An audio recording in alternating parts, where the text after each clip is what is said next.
And welcome to our community. Susie Thomas with you this morning. Always a pleasure to welcome Andrew Rudd from Malone University. And more importantly today, the Canton Film Festival. Good morning. Thank you. Good morning. How'd they talk you into taking over that? Well, I traveled around the country to film festivals with my own film. Right. And saw a lot of things that I thought were fantastic at film festivals in towns the size of Canton. And some of them I thought, we could incorporate that. I had been volunteering with the Canton Film Festival for quite a few years with James Waters and his crew.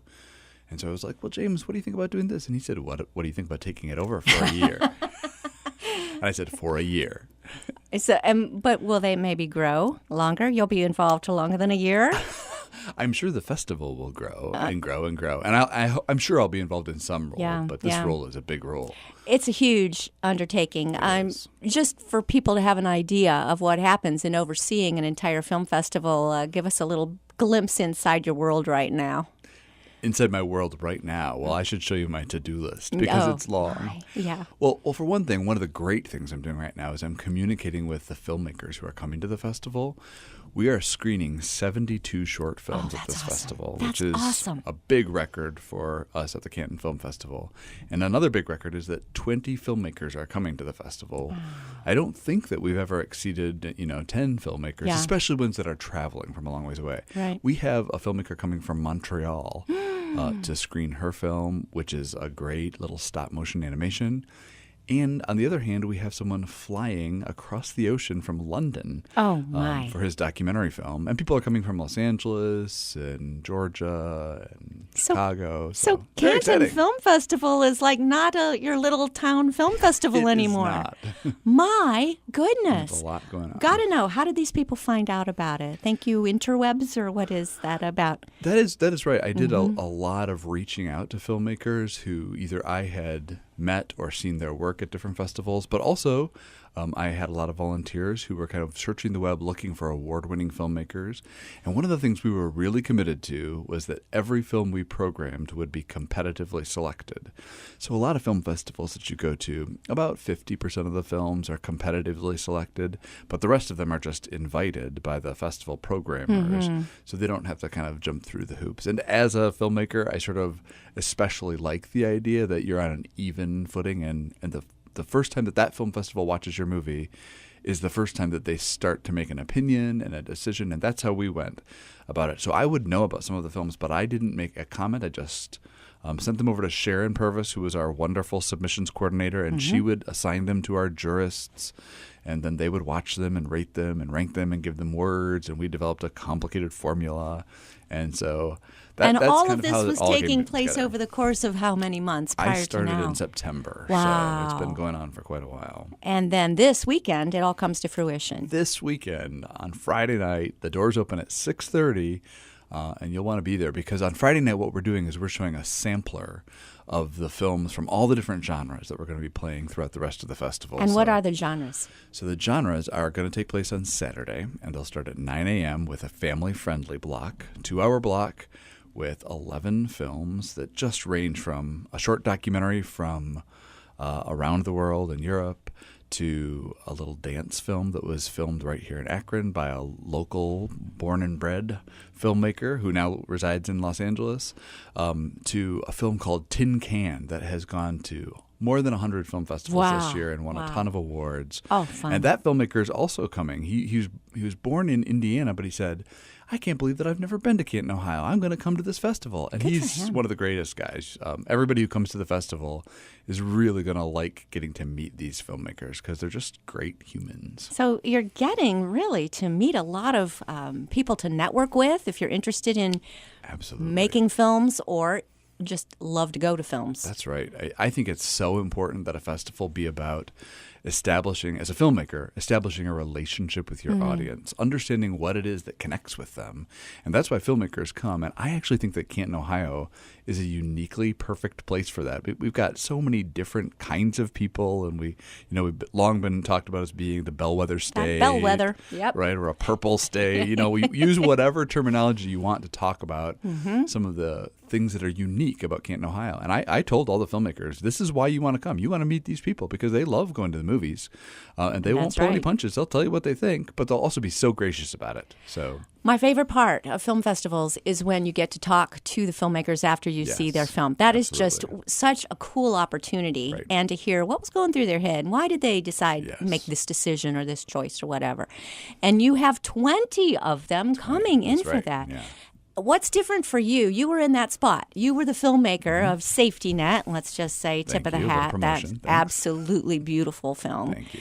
And you got to be, on the receiving end of taking those questions, and now you're on the other end completely of overseeing this whole thing. How is that role different for you? Well, I love this role because I know what it's like to be on both sides, right? I was a person who loved watching the movies for many, many years before I ever, picked up a VHS camera and made my grandparents pretend to be mobsters in my in my first epic film. You sound like a couple of young men I know. That's right. They reminded me when I knew your sons very much of myself as a young kid. Yep. So I've always been a lover of movies, and I've also understood how amazing it feels. So now to be kind of in this role where I'm hosting, I'm trying to pull together these filmmakers, and I'm also really hoping that your listeners, whoever's listening to the radio right now, is writing down on their calendar, I'm going to be there Friday evening, I'm going to be there Saturday morning, because I think that these films are kind of for everybody. And I think that one of the great things about going to the movies with a bunch of people that you don't know is that we develop a way to talk to each other about all kinds of things. And that's one of the things that I love. Even in those talkbacks to the filmmakers, you get that opportunity. Is there a medium more powerful, it's sort of a rhetorical question, than film? That's a great question. Is there? I do think it spans the generations right now in a way that a lot of mediums don't. I think since I work with young people, I'm constantly talking to them and thinking about, Snapchat and Pinterest and Instagram and, of course, video games. And I recognize how powerful and meaningful those mediums are in their lives. But I also am a man of a certain age, and so those are not my powerful mediums. But I know that we can connect when we watch movies. And I mean, I think Netflix is even a great example. It sort of is powerful for all the generations. Almost everybody either does watch or has watched some Netflix content. So. Our entertainment is so different now. It used to be, remember the days when The Wizard of Oz or The Sound of Music was on once a year on Channel 3, and everybody would watch, the whole same time, country, same day. and That's right. You kind of was a shared experience with the entire country because everybody was watching that special. To explain that to kids now that you couldn't watch whatever you wanted whenever you wanted is just mind-boggling. Right. That content would not be available. Shocking. But speaking of that, I think it's important to say that that's one of the things that film festivals are great for, because almost always the films you're going to see at a film festival are going to be pretty hard to find anywhere else. And that is true. So when you come to the Canton Film Festival this weekend, you should plan on seeing some things and you're going to share them with a bunch of people who you do know and who you don't know, but who live around you. And those are connection points. Some do. You'll find out who the local filmmakers are. Yes. And you'll get to meet some folks from way, way out of town as well. It's true. We do have a bunch of local filmmakers, obviously, too, that have submitted. And do you have students? Because there are a lot of students in the area that love this, as you know. Yeah. So in previous years, the Canton Film Festival has shown a ton of student content. In fact, last year, I even pulled together 21 student filmmakers for the 7th Canton Film Festival. This year, because everything was competitively selected, we got fewer local students. But here's the crazy thing. Out of those 72 films, 35 of them are made by student filmmakers. Really? Now, when I say student filmmakers, that ranges from people who are in high school. We have 2 high school filmmakers who made it in, one from Australia and one from Richfield, Ohio. And then we have lots of college students, obviously, and just as many, if not more, people who have been studying for their MFA degree, their Master of Fine Arts. And they've sent in a number of really beautiful pictures. I mean, you know that these are filmmakers of tomorrow. Oh, my goodness. Yeah. This is really an opportunity to see people before they're famous, isn't it? That's right. That's exactly right. Very, very cool. You can say you knew them when, or at least met them when. And met them and got to really have a little time to find out what makes them tick and why they decided to make these certain decisions that they made. everybody's a filmmaker these days. You said it yourself. That's right. You know, you've got YouTube, you've got a phone with a couple of great apps on it, and everybody can go out there and do this. Do you encourage folks to do that? Oh, I do. I think that we are made to be storytellers, that we're made to love stories and to learn from stories and to share with stories. So I'm a big fan of flexing your storytelling muscles all the time. Well, not all the time. You should probably do some other things too. Like do the some dishes. other things as well. Yeah, help around the house. But I do think it's important to do creative, imaginative work, no matter who you are, no matter where you are, no matter how small your audience is.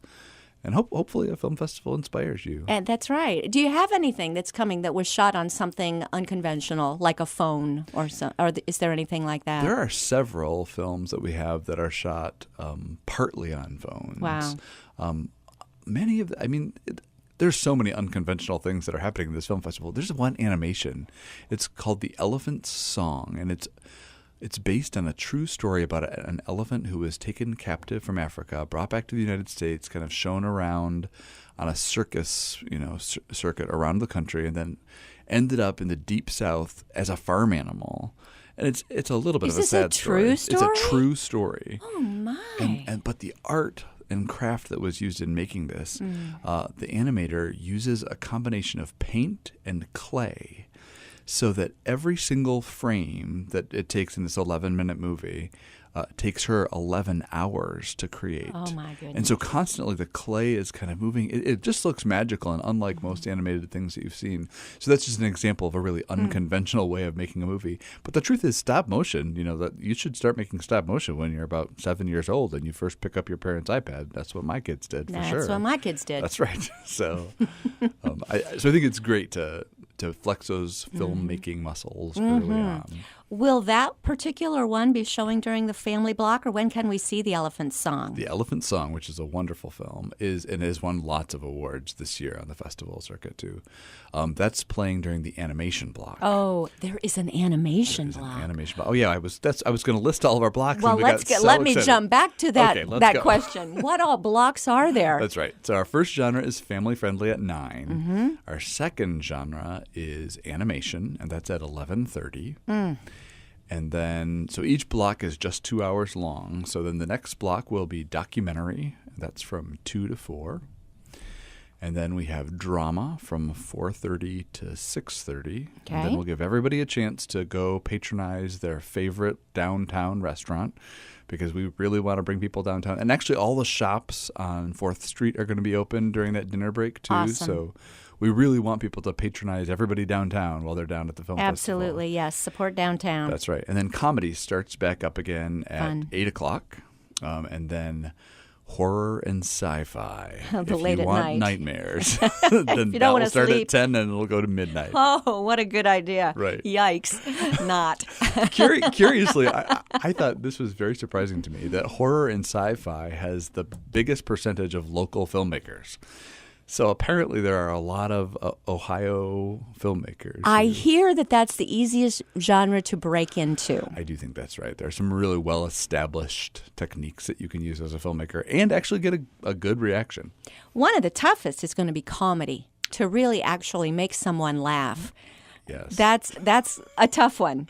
You agree? It is so hard. In fact, really, it was one of the lowest submitted categories in the film festival. And that doesn't mean that we don't have good stuff. What it does mean is that we were constantly recruiting comedic films from other festivals to submit so that we could then judge. Again, everybody went through the competitive process, but if you're thinking of going into the business, you should maybe think about comedy because, well, there's a wide open. It's a wide open category. Yeah. Unfortunately, it's really hard to do well. It's hard to do well. That's why it's so wide open. That's right. Well, I think take a look at sitcoms. Take a look at sitcoms 50 years ago, right, and you'll laugh out loud. Right. And take a look and see how often you laugh out loud anymore. Right. The humor is completely different. So different. You're not going to roll on the floor. You're just going to cringe for a long time. Sometimes because they're cringeworthy. Yeah. I'm looking at the clock. We are having a ball talking to Andrew Rudd from the Canton Film Festival. We're going to be back after these words. You're listening to Our Community.